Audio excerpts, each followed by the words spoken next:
زمین پر طاقتور بادشاہ بہت آئے اور چلے گئے، کچھ نے سلطنتیں قائم کیں اور کچھ نے جنگوں کے ذریعے اپنا نام بنایا، مگر ایک بادشاہ ایسا بھی گزرا جسے صرف زمین ہی نہیں بلکہ ہوا، جنات اور پرندوں تک پر اختیار حاصل تھا۔ ایک ایسا نبی جسے اللہ تعالیٰ نے وہ حکمت اور اقتدار عطا کیا جو کسی اور کو نصیب نہ ہوا، اور یہی وہ کہانی ہے حضرت سلیمان علیہ السلام کی، جن کی زندگی معجزات، حکمت اور عدل سے بھری ہوئی تھی۔ اور یہ سب کچھ اس وقت شروع ہوتا ہے جب ان کے والد حضرت داؤد علیہ السلام اپنی حکومت کے عروج پر تھے اور اللہ تعالیٰ کی طرف سے خاص نعمتوں سے نوازے گئے تھے۔ حضرت داؤد علیہ السلام نہ صرف ایک عظیم نبی تھے بلکہ ایک انصاف پسند بادشاہ بھی تھے۔ ان کی حکومت میں عدل کا بول بالا تھا اور ہر فیصلہ اللہ کے حکم کے مطابق کیا جاتا تھا۔ اسی ماحول میں حضرت سلیمان علیہ السلام نے آنکھ کھولی اور بچپن ہی سے ایک غیر معمولی ذہانت اور فہم کا مظاہرہ کرنا شروع کر دیا، یہاں تک کہ ایک دن ایسا مقدمہ پیش ہوا جس نے سب کو حیران کر دیا، اور اسی واقعے نے حضرت سلیمان علیہ السلام کی حکمت کو نمایاں کر دیا۔ دو عورتیں ایک بچے کے بارے میں جھگڑ رہی تھیں، دونوں کا دعویٰ تھا کہ بچہ اس کا ہے۔ معاملہ حضرت داؤد علیہ السلام کے سامنے پیش ہوا اور انہوں نے ایک فیصلہ سنایا، لیکن حضرت سلیمان علیہ السلام نے اس معاملے کو ایک مختلف زاویے سے دیکھا اور ایسا حل پیش کیا جس نے حقیقت کو واضح کر دیا۔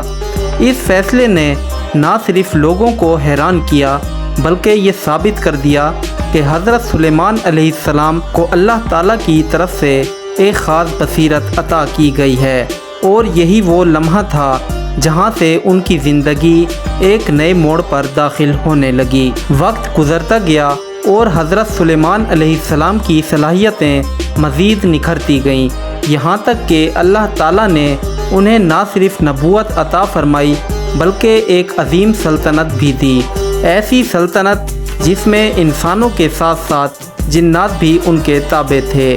ہوا ان کے حکم سے چلتی تھی اور پرندے ان کے لشکر کا حصہ تھے۔ اور جب یہ سب طاقتیں ایک جگہ جمع ہوئیں تو ایک ایسا نظام وجود میں آیا جس کی مثال تاریخ میں کہیں نہیں ملتی۔ اور پھر ایک دن حضرت سلیمان علیہ السلام اپنے لشکر کے ساتھ ایک ایسے مقام پر پہنچے جہاں ایک چھوٹی سی مخلوق نے ایک بڑی بات کہہ دی۔ جب چیونٹیوں کی بستی کے قریب سے لشکر گزرا تو ایک چیونٹی نے دوسری چیونٹی کو خبردار کیا کہ وہ اپنے گھروں میں داخل ہو جائیں، کہیں ایسا نہ ہو کہ سلیمان علیہ السلام کا لشکر انہیں کچل دے۔ یہ سن کر حضرت سلیمان علیہ السلام مسکرا دیے، کیونکہ اللہ تعالیٰ نے انہیں جانوروں کی زبان سمجھنے کی صلاحیت عطا کی تھی، اور اسی لمحے انہوں نے اللہ کا شکر ادا کیا۔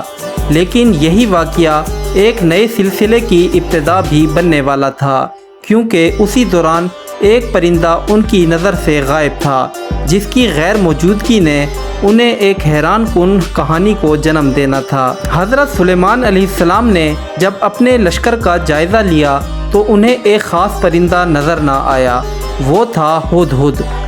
جو اکثر دور دراز علاقوں کی خبریں لا کر دیتا تھا۔ اس کی غیر موجودگی پر حضرت سلیمان علیہ السلام نے سختی سے فرمایا کہ اگر وہ بغیر کسی مضبوط وجہ کے غائب ہے تو اسے سزا دی جائے گی۔ لیکن اسی انتظار کے دوران اچانک ہدہد واپس آیا اور اس کے پاس ایک ایسی خبر تھی جس نے پوری کہانی کا رخ بدل دیا۔ ہدہد نے عرض کیا، وہ ایک ایسی سرزمین سے ہو کر آیا ہے جہاں ایک عورت حکومت کر رہی ہے اور اس کے پاس ایک عظیم تخت ہے، مگر افسوس کی بات یہ ہے کہ وہ اور اس کی قوم اللہ کے بجائے سورج کی عبادت کرتے ہیں۔ یہ سن کر حضرت سلیمان علیہ السلام نے فوراً فیصلہ کیا کہ اس قوم تک حق کا پیغام پہنچانا ضروری ہے، اور اسی مقصد کے لیے انہوں نے ایک خط لکھا جو ہدہد کے ذریعے اس ملکہ تک پہنچایا گیا، اور یہی خط ایک بڑے واقعے کا آغاز بننے والا تھا۔ ملکہ سبا، جس کا نام بلقیس تھا، جب اس کے پاس حضرت سلیمان علیہ السلام کا خط پہنچا تو وہ حیران رہ گئی۔ خط میں اللہ کے نام سے آغاز تھا اور اس میں صاف طور پر کہا گیا تھا کہ سرکشی نہ کرو اور اطاعت اختیار کرو۔ ملکہ نے فوراً اپنے درباریوں کو جمع کیا اور ان سے مشورہ لیا۔ اگرچہ اس کے پاس ایک مضبوط فوج تھی مگر وہ جنگ کے نتائج سے بخوبی واقف تھی، اس لیے اس نے ایک مختلف راستہ اختیار کرنے کا سوچا اور اس نے فیصلہ کیا کہ پہلے تحائف بھیج کر حضرت سلیمان علیہ السلام کا رد عمل دیکھا جائے۔ جب ملکہ سبا کے بھیجے ہوئے تحائف حضرت سلیمان علیہ السلام کے دربار میں پہنچے تو انہیں قبول کرنے سے انکار کر دیا اور واضح پیغام دیا کہ جو کچھ اللہ نے انہیں دیا ہے وہ ان تحائف سے کہیں بہتر ہے، اور ساتھ ہی یہ بھی خبردار کیا کہ اگر وہ لوگ حق کو قبول نہ کریں تو ایک ایسی فوج آئے گی جس کا مقابلہ کرنا ممکن نہیں ہوگا۔ یہ پیغام جب واپس ملکہ سبا تک پہنچا تو اس نے محسوس کیا کہ یہ کوئی عام بادشاہ نہیں بلکہ ایک نبی ہیں، اور یہی سوچ اسے ایک اہم فیصلے کی طرف لے جانے والی تھی۔ آخر کار ملکہ سبا نے خود حضرت سلیمان علیہ السلام کے دربار میں جانے کا فیصلہ کیا تاکہ حقیقت کو اپنی آنکھوں سے دیکھ سکے، اور جیسے ہی اس کے آنے کی خبر حضرت سلیمان علیہ السلام کو ملی تو انہوں نے اپنے درباریوں سے پوچھا کہ کون ہے جو اس کا تخت اس تک پہنچنے سے پہلے یہاں لا سکتا ہے۔ یہ سوال ایک ایسے معجزے کی تمہید بننے والا تھا جس نے سب کو حیران کر دینا تھا۔